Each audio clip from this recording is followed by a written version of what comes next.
고난주간 셋째 날에 예수님은 베다니에 머물르셨습니다. 그곳에서 한 여인이 예수님 머리에 값비싼 향유를 부었고 예수님은 그 여인을 놀라운 말씀으로 축복하셨습니다. 또 한편에서는 종교 지도자들인 대제사장들과 백성의 장로들이 예수님을 죽이려는 음모를 계속하였고 또 가룟 유다는 대제사장들과 흥정하여 예수님을 은 30에 넘겨줄 기회를 찾고 있었습니다. 오늘은 예수님께 향유를 부은 여인 사건을 통해서 주님이 주시는 그런 은혜와 깨달음을 받고자 합니다. 본문은 마태복음 26장 1절에서 16절입니다. 예수께서 이 말씀을 다 마치시고 제자들에게 이르시되 너희가 아는 바와 같이 이틀이 지나면 유월절이라 인자가 십자가에 못 박히기 위하여 팔리리라 하시더라. 그때에 대제사장들과 백성의 장로들이 가야바라 하는 대제사장의 관정에 모여 예수를 흉계로 잡아 죽이려고 의논하되 말하기를 밀란이 날까 하오니 명절에는 하지 말자 하더라. 예수께서 베다니 나병 환자 시몬의 집에 계실 때에 한 여자가 매우 귀한 향유 한 옥합을 가지고 나와서 식사하시는 예수의 머리에 부으니 제자들이 보고 분개하여 이르되 무슨 의도로 이것을 허비하느냐. 이것을 비싼 값에 팔아 가난한 자들에게 줄 수 있었겠도다 하거늘 예수께서 아시고 그들에게 이르시되 너희가 어찌하여 이 여자를 괴롭게 하느냐. 그가 내게 좋은 일을 하였느니라. 가난한 자들은 항상 너희와 함께 있거니와 나는 항상 함께 있지 아니하리라. 이 여자가 내 몸에 이 향유를 부은 것은 내 장례를 위하여 함이니라. 내가 진실로 너희에게 이르노니 온 천하에 어디서든지 이 복음이 전파되는 곳에서는 이 여자가 행한 일도 말하며 그를 기억하리라 하시니라. 그때에 12 중에 하나인 가룟 유다라 하는 자가 대제사장들에게 가서 말하되 내가 예수를 너희에게 넘겨주리니 얼마나 주려느냐 하니 그들이 은 30을 달아주거늘 그가 그때부터 예수를 넘겨줄 기회를 찾더라. 아멘. 같은 날에 세 가지 장면이 나옵니다. 첫 장면은 1절에서 5절 예수님을 죽이려는 종교 지도자들의 흉계, 음모입니다. 예수님께서 제자들에게 이틀 후에 6월절에 인자가 십자가에 못 박히기 위해 팔릴 것이다 이렇게 말씀을 하십니다. 그때 다른 곳에서 대제사장들과 백성의 장로들은 대제사장 가야바의 관정에 모여 예수님을 잡아 죽이려는 그런 음모를 꾸몄는데 6월절에 예수님을 잡아 죽이면 백성들의 난리가 날 수 있으니 그 명절은 피하자 이렇게 의논을 하였습니다. 예수님은 제자들에게 6월절에 십자가에 달리실 것이라고 말씀하셨고 종교 지도자들은 6월절에는 피하자고 의논합니다만 예수님은 성경대로 6월절 어린 양의 실체로 오셨기 때문에 6월절에 죽으셔야 합니다. 요한복음 1장 29절 요한이 예수께서 자기에게 나아오심을 보고 이르되 보라 세상 죄를 지고 가는 하나님의 어린 양이로다. 아멘. 종교 지도자들이 예수님을 죽이려고 하는 이유는 그들의 잘못된 메시아관, 정치적이나 경제적인 그런 것도 있었지만 실질적인 것은 자기들의 자리를 지키기 위함이었습니다. 무슨 말인가 하니까 이들은 당대 최고의 자리에 앉아있는 자들이고 율법을 가르쳐서 백성들에게 존경을 받는 자들입니다. 그런데 천국 복음을 전하시는 예수님을 따르는 많은 백성들을 보고 위기감을 느끼게 된 것이죠. 그래서 죽이려고 하는 거죠. 두 번째 장면입니다. 6절에서 13절에는 예수님의 머리에 향유를 붓는 여인이 나옵니다. 예수님은 고난을 앞두고 베다니 나병 환자 시몬의 집에서 쉬고 계셨습니다. 수요일 하루 좀 쉬고 있는 겁니다. 그때 한 여인이 매우 귀한 향유 한 옥합을 가지고 나와서 식사하시는 예수님 머리에 부었습니다. 예고 없이 하는 일이겠죠. 이 광경을 본 제자들이 여인에게 이렇게 말합니다. 이것을 비싼 값에 팔아서 가난한 자들에게 줄 수 있었는데 네가 무슨 의도로 이것을 허비하느냐, 이렇게 하면서 분개했습니다. 분개했다는 얘기는 분을 냈다는 거죠. 이 모습을 보신 예수님께서 제자들의 그 마음을 아셔요. 왜 그랬는지 아시고 이렇게 말씀합니다. 너희가 어찌하여 이 여자를 괴롭게 하느냐? 그가 내게 좋은 일을 하였느니라. 가난한 자들은 항상 너희와 함께 있지만 나는 항상 함께 있지 아니하리라. 이 여자가 내 몸에 이 향유를 부은 것은 내 장례를 위하여 함이니라. 예수님의 죽음이요. 옛날에 이 귀한 분들이 죽으면 이 향유를 부었죠. 내가 진실로 너에게 이르노니 온 천하에 어디서든지 이 복음이 전파되는 곳에서는 이 여자가 행한 일도 말하며 그를 기억하리라. 엄청난 축복의 말씀이에요.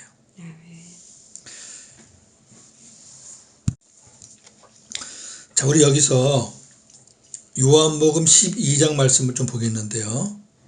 이 사건과 아주 비슷한 내용이 나옵니다. 한번 비교해 보시기 바랍니다. 요한복음 12장 3절에서 8절. 마리아는 지극히 비싼 향유 곧 순전한 나드 한 근을 가져다가 예수의 발에 붓고 자기 머리털로 그의 발을 닦으니 향유 냄새가 집에 가득하더라. 제자 중 하나로서 예수를 잡아줄 가룟 유다가 말하되 이 향유를 어찌하여 300데나리온에 팔아 가난한 자들에게 주지 아니하였느냐 하니 이렇게 말함은 가난한 자들을 생각함이 아니요 그는 도둑이라 돈꾀를 맞고 거기 넣는 것을 훔쳐가미러라. 예수께서 이르시되 그를 가만두어 나의 장례할 날을 위하여 그것을 간직하게 하라. 가난한 자들은 항상 너희와 함께 있거니와 나는 항상 있지 아니하리라 하시니라. 아멘.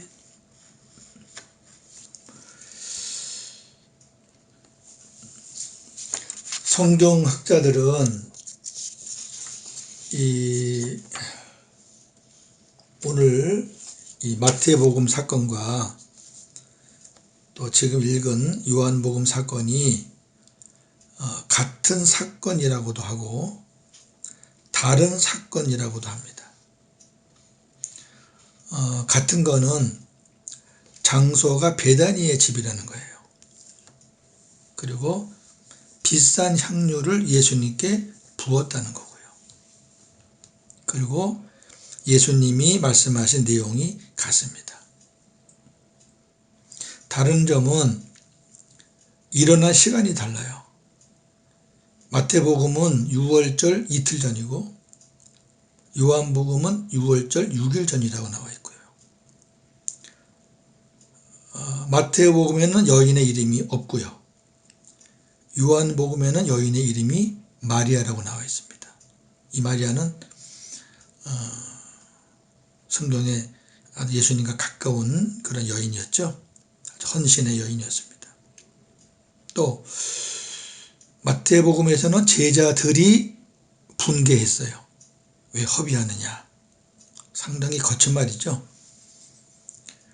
요한복음은 가룟 유다가 대표로 얘기했어요.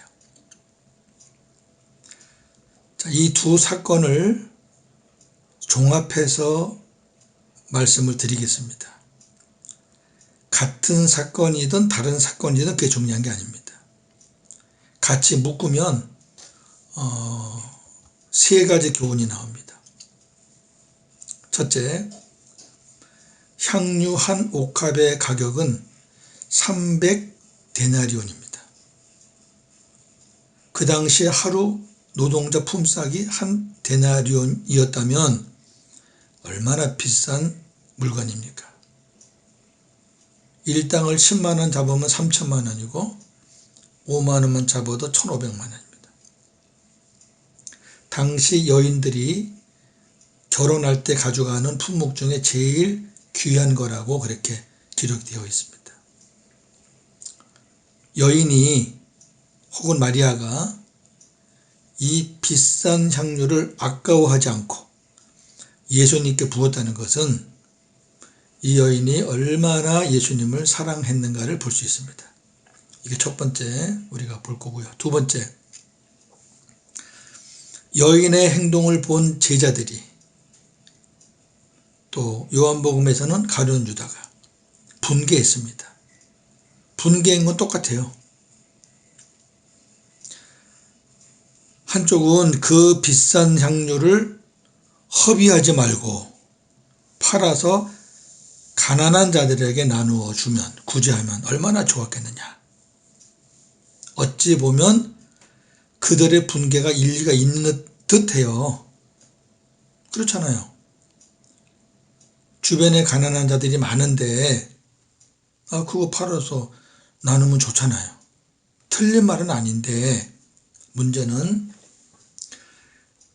제자들이 정말 가난한 자들을 위해서 그렇게 말했느냐 하는 겁니다. 아니라는 거죠. 요한복음 12장을 빌리면 돈꾀를 맡고 있는 유다가 향유를 예수님께 붓지 않고 그 향유를 예수님께 바치면 자기가 이제 그걸 맡으니까 가지고 있다가 팔아먹을 생각을 했다라고 성경이 말합니다. 그러면서 가룟 유다는 도둑이었다. 제자들도 같은 마음이었는지 몰라도 그 여인이 하는 행동을 보고 분을 내면서 허비하느니 뭐니 하는 걸 보면 별반 차이 없습니다. 예수님은 이 여인이 예수님의 장례를 위해 향유를 부었다고 말씀하시면서 이 여인의 헌신을 길이길이 축복하셨습니다. 어떻게요? 온 천하에 어디서든지 이 복음이 전파되는 곳에서는 이 여자가 행한 일도 말하며 그를 기억하리라. 아멘. 그 지금 2000년 지나도 우리가 지금 이걸 기억하고 있잖아요. 예, 이 여인이 행한 것을 우리가 본받고 있고요. 세 번째 장면입니다. 14절에서 16절 보니까 예수님을 은 30에 팔아 넘기려는 가룟 유다가 나옵니다. 12제자 중 하나인 가룟 유다는 대제사장들에게 예수님을 넘겨주기 위해 흥정을 합니다. 그들은 가룟 유다에게 은 30을 달아주었습니다. 은 30은 그 당시 종 한 사람의 가격입니다. 그렇다면 그들은 예수님을 종의 한 사람으로 여긴 겁니다. 그걸 또 가룟 유다가 받습니다. 그때부터 가룟 유다는 예수님을 그들에게 넘겨줄 기회를 찾았습니다. 가룟 유다가 주는 교훈은 무엇일까요? 네 가지입니다. 첫째, 어떤 기록에 의하면, 이건 기록입니다. 성경에는 없지만 가룟 유다는 예수님이 정치적 해방과 경제적 풍요를 주실 분이라는 잘못된 메시아관을 가지고 따랐는데, 자신의 기대와는 다르게 예수님이 십자가에 죽으신다는 것을 듣고 예수님을 배반했다, 이렇게 말합니다. 두 번째, 가룟 유다가 예수님을 판 것은 성경의 예언을 이루기 위함이었습니다. 시편 41편 9절. 내가 신뢰하여 내 떡을 나눠 먹던 나의 가까운 친구도 나를 대적하여 그의 발꿈치를 들었나이다. 아멘. 예언되어 있죠. 떡을 먹던 가까운 친구가 나를 대적했다. 세 번째, 가룟 유다는 처음부터 하나님께 택함 받은 자가 아니었습니다. 요한복음 6장 70절 71절. 예수께서 대답하시되 내가 너희 12를 택하지 아니하였느냐. 그러나 너희 중에 한 사람은 마귀니라 하시니, 이 말씀은 가룟 시몬의 아들 유다를 가리키심이라. 그는 12 중에 하나로 예수를 팔 자로라. 아멘. 너희 중에 한 사람은 마귀니라. 예수님이 직접 말씀하신 거니까 분명하죠. 요한복음 13장 2절. 마귀가 벌써 시몬의 아들 가룟 유다의 마음에 예수를 팔려는 생각을 넣었더라. 아멘. 가룟 유다에게는 마귀가 꼭 따라다녀요. 이렇게. 마태복음 26장 24절. 인자는 자기에 대하여 기록된 대로 가거니와 인자를 파는 그 사람에게는 화가 있으리로다. 그 사람은 차라리 태어나지 아니하였더라면 제게 좋을 뻔하였느니라. 아멘. 아멘. 차라리 태어나지 않았더라면. 네 번째, 지상의 교회 공동체에는 완전한 공동체가 없음을 보여줍니다. 아멘. 그렇죠? 예수님이 함께하는 공동체에도 이렇게 섞여 있다면 지상교회 공동체에 완전한 공동체는 없다. 말씀을 마칩니다. 예수님의 고난을 앞두고 한 곳에서는 종교 지도자들이 예수님을 죽이려는 음모를 꾸미고 있고, 다른 곳에서는 가룟 유다가 예수님을 팔아 넘기려고 하고 있고, 그리고 또 다른 곳에서는 예수님을 사랑하는 여인이 자기가 가진 최고의 것으로 예수님께 헌신하고 있습니다. 지금도 동일합니다. 예수님을 몰라서 예수님을 향해 비방하는 세상 사람들이 있고, 교회는 다니지만 가룟 유다같이 예수가 없어서 구원받지 못함으로 결국 세상 것이 좋아 예수님을 버리는 자들이 있지요. 그러나 예수님을 사랑하여 자신의 귀한 것으로 헌신하는 아름다운 성도들도 있습니다. 오늘도 복음으로 승리하시기를 주님의 이름으로 축원합니다. 아멘. 하나님 감사합니다.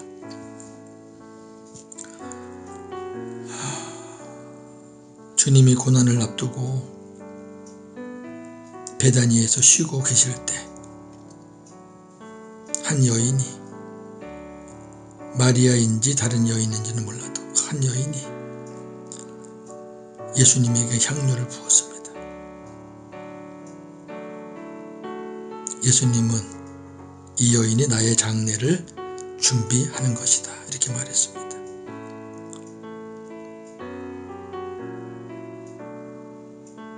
그러나 밖에서는 예수님을 죽이려는 그런 무리들이 시시탐탐 음모를 꾸미고 있습니다. 예수님과 함께했던 가룟 유다는 마귀에게 이끌려 예수님을 팔아 넘기려고 하고 있습니다. 같은 날 같은 시간에 이렇게 새 광경을 오늘 우리가 봤습니다. 이 일은 2000년 전에만 있었던 일이 아니고 지금도 이러한 일이 동일하게 일어나는 줄로 믿습니다. 지금도 예수님을 비방하고 공격하고 얼마나 무례한 자들이 많습니까? 또 교회는 다니는데 자기가 믿는 예수가 자기 마음에 안 든다고 결국은 예수를 버리고 떠나는 자들도 얼마나 많습니까? 반면에 하나님의 복음의 사랑을 깨닫고 그 받은 사랑 주님께 헌신하는 자들도 더 얼마나 많습니까? 우리 주님을 믿는 성도들, 가진 것도 부족하고 연약하지만 나는 주님께 어떤 것을 드릴까 한번 생각하며 이 고난주간을 보내기를 소원합니다. 오늘도 말씀을 듣는 모든 성도들 복음으로 승리하는 하루가 되게 하여 주시옵소서. 예수님의 이름으로 기도합나이다. 아멘.